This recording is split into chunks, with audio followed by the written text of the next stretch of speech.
Jeudi 4 mars 2021, bonjour à tous, il est 10h et c'est l'heure du flash d'information. Dans la soirée de mercredi, Emmanuel Macron a reçu à dîner le président Alassane Ouattara qui séjourne dans la capitale française depuis quelques jours.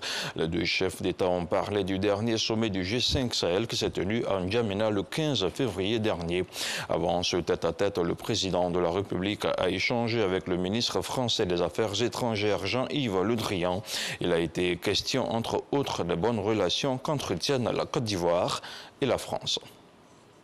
Et puis ce jeudi marque le 7e et dernier jour de campagne pour les différents candidats qui tentent de convaincre les potentiels électeurs pour les élections législatives du 6 mars prochain. Le scrutin vise à renouveler les 255 sièges du Parlement. Plus de 1500 candidats sont en lice pour ce scrutin dont la campagne a démarré depuis vendredi dernier. Et on continue à parler des élections législatives avec le journaliste et ambassadeur Serge Koléa qui est en tournée. Le Super Ebony 2019 conduit une caravane pour des élections législatives apaisées. À Bouaké, Serge Koléa a rencontré plusieurs associations de jeunesse. Il les a appelées à tourner le dos à la violence. Le reportage de Djeneba Ouattara. Caravane pour des législatives apaisées, étape de Bouaké. Une caravane conduite par Serge Koléa, journaliste, Super Ebony 2019 et désormais ambassadeur de la paix. Avec le soutien du Club des Amis de la Culture, du ministère de la Réconciliation nationale et la Commission électorale indépendante, l'ambassadeur de paix sillonne les différentes villes du pays pour prôner la paix et la cohésion sociale. Sa cible, la jeunesse. Dans tous les conflits, la jeunesse paye un lourd tribut et ils doivent cesser de se laisser manipuler. Ils doivent prendre conscience du potentiel qu'ils ont. Et il n'y a que dans la paix que des projets de développement sont possibles. Il n'y a que dans la paix que ces jeunes sortis des universités avec leur diplôme pourront avoir une chance d'être sur le marché de l'emploi. À Bouaké, les jeunes sont dans un bon état d'esprit. Les jeunes sont engagés véritablement dans la paix. Et eux-mêmes, ils sont très actifs. Quand je regarde toute l'action dynamique des jeunes étudiants qui se sont regroupés en slameurs.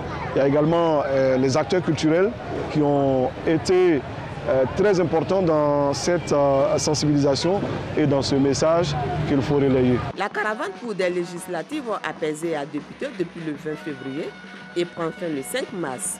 Yamoussoukro et Abidjan sont les dernières étapes de la caravane. Dans l'actualité hors de chez nous, au Sénégal, le député de l'opposition et leader du parti PASTEF, Ousmane Sonko, a été arrêté et placé en garde à vue mercredi en fin de matinée.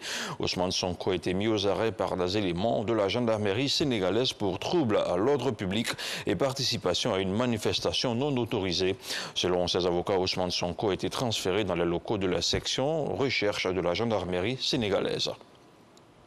Arrestation également au Bénin de Rekia Madougou, une candidate recalée pour la présidentielle du 11 avril du parti d'opposition Les Démocrates, selon son avocat. Arrêtée par la police républicaine hier soir à Porto Novo, Rekia Madougou venait d'achever une conférence publique avec d'autres candidats de l'opposition dont les dossiers ont été également rejetés.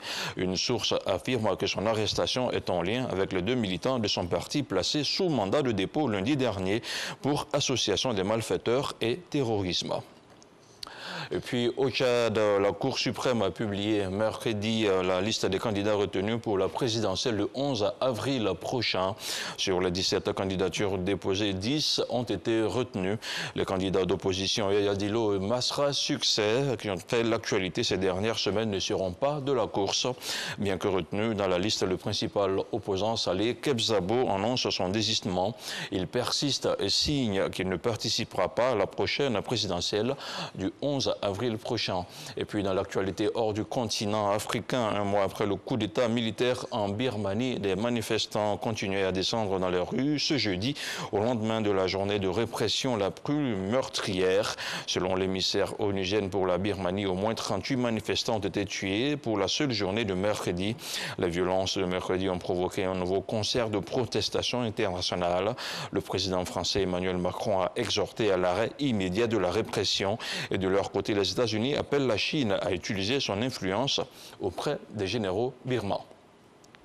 On s'arrête ici pour ce flash d'information. On se retrouve à 13h pour l'édition complète d'informations, toujours sur RTI 1.